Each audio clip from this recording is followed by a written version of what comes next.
The year is 1991. You just got home from buying Sonic the Hedgehog for the Sega Genesis. You pop that cartridge in and listen to that iconic intro tune. It's finally happening. You're playing the Sega Genesis killer app. As you begin playing the first level, you notice the beautiful background and music. Not just that, you realize just how different Sonic controls from other platforming mascots of the time. Like, what's up with these physics? This isn't even precise.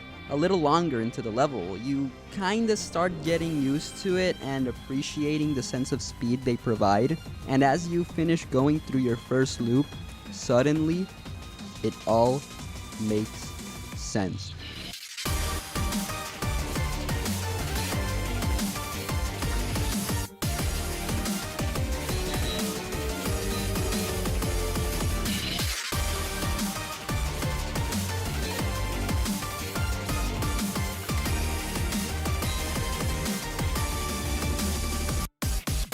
Whoa, I just went flying. That was awesome. I want to do it again. There's just something so innately satisfying about causing a round object to gain momentum. Like, as kids, me and some of my friends would just roll down hills or throw wheels off mountains for fun whenever we had the chance. And Sonic the Hedgehog encapsulates this feeling perfectly. This, folks, is when you start learning. Shortly after experiencing this rush of speed and adrenaline, you'll probably realize that you can actually press down to go into this ball state. And soon enough, you'll be trying to use it wherever and whenever you can.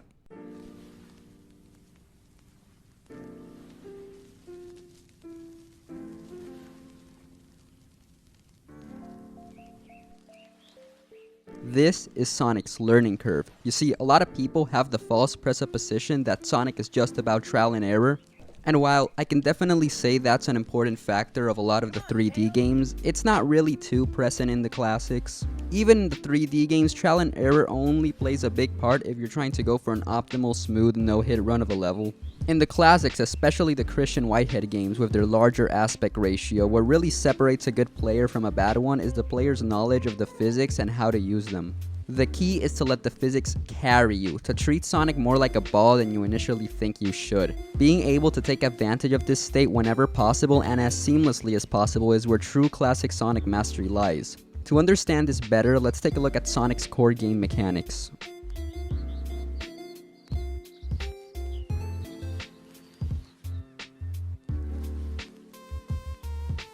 Momentum and flow are the two main driving forces behind Sonic's gameplay loop. Sonic, unlike other platformers at the time, did not have a set speed, and he didn't use a run button either. Instead, Sonic first needed to accelerate, and once he accelerated and reached neutral run speed, he would either increase in speed when going down slopes or decrease in speed when going up slopes. This is the famous physics-based momentum Sonic is known for.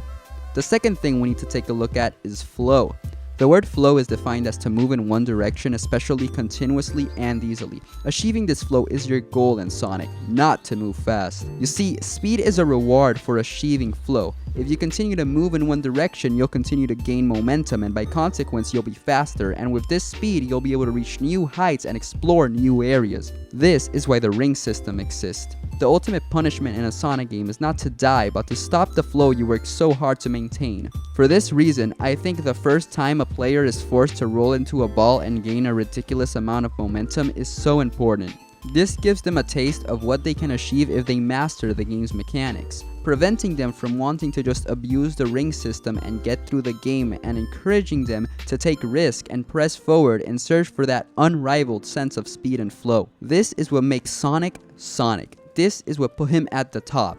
This is what made Genesis do what Nintendo don't. So why? Why did they stop?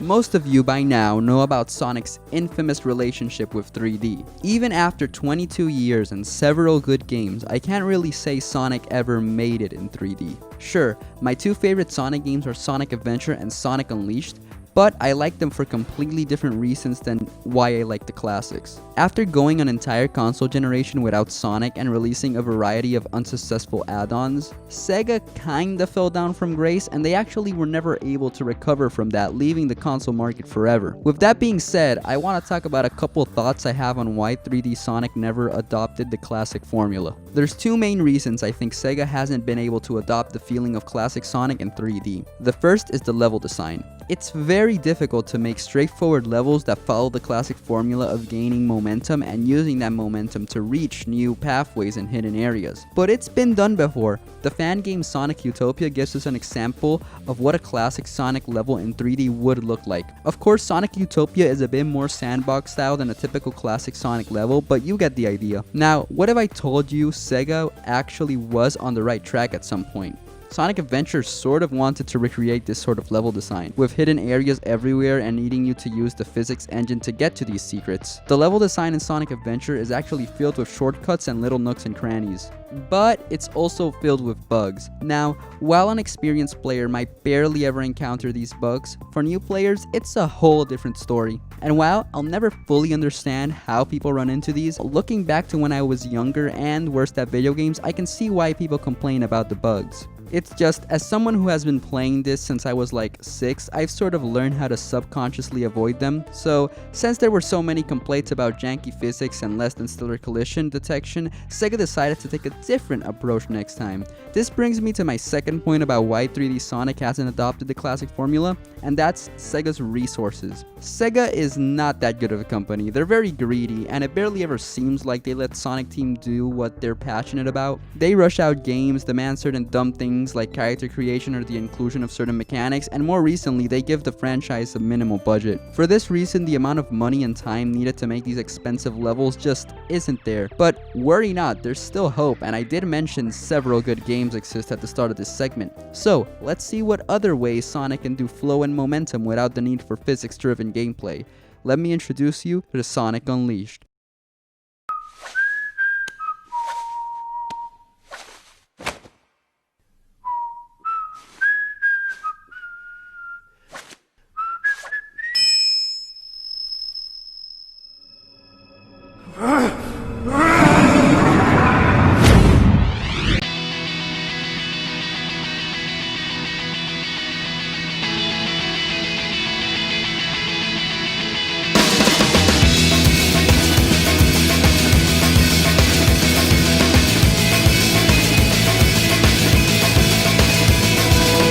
Sonic Unleashed takes the concept of maintaining flow and completely flies with it. In this game, Sonic can gain max speed with the push of a button.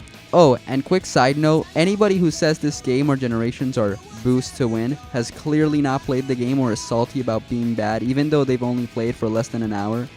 Anyway, as I was saying, Sonic can go to max speed with one button, so this removes the need to accelerate and gain momentum. Now, this is already kind of a red flag, but the people over at Sega managed to actually make this work with excellent level design. The levels in Sonic Unleashed are typically straight lines to the finish in which well-timed jumps, slides, turns, or homing attacks reward you with either a faster pathway or just a more stylish looking pathway. Either way, they contribute to your rank at the end of the level. Any small mistake will cause you to either die or just stop in place, and levels that are extremely linear and designed to be boosted through, there is no worse feeling than stopping in place. Because you gain speed instantly, every time you press that boost button, it becomes a game of seeing how long you can go without stopping. As you keep playing, you'll go for longer and longer until eventually you're beating levels without ever letting go of that boost button. In this case, the game is all about constantly moving forward at breakneck speeds. And there's just something so satisfying about going through a level without stopping, maneuvering obstacles at unrivaled speeds, that it practically gives you the same feeling of accomplishment that you get when reaching top speed in the classics. It's no longer about reaching speed, but about maintaining speed.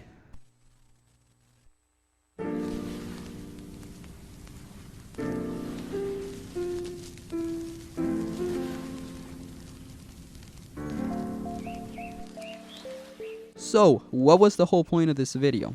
Well, the point of this video was to just shine a light on why Sonic was once so beloved and is still beloved by so many people. I feel in the current time we're living in right now, people have kinda forgotten why these games are so loved. Even Sega themselves has forgotten, relying on memes and dumb meta humor for everything. I know a lot of people that just like the image of Sonic, not the image of the cool hedgehog with an awesome attitude and amazing gameplay, but the image of, aha, funny, Hedgehog talks about low budget flights, or haha, he's so edgy and quirky, no wonder his games are bad. And to be honest, that saddens me, because if the company and a large portion of the fans don't even know what made Sonic great, then who does? Yo, it's me, Feels. I hope you enjoyed that video. Like, I put a lot of effort into that shit, and if you made it to the end, like, you're amazing, honestly. Like, you have no idea how much it means to be for at least one person to reach the end of this video. And if you enjoyed and want to see more of this content, or of any content or whatever, consider hitting that subscribe button. It's free. You help me out. It's pretty good deal. And if you want to get a notification whenever it is that I upload, you can hit the little bell icon, and that's cool. Also, like if you want to, or dislike, it doesn't matter. Have a great day, and I'll see you guys later.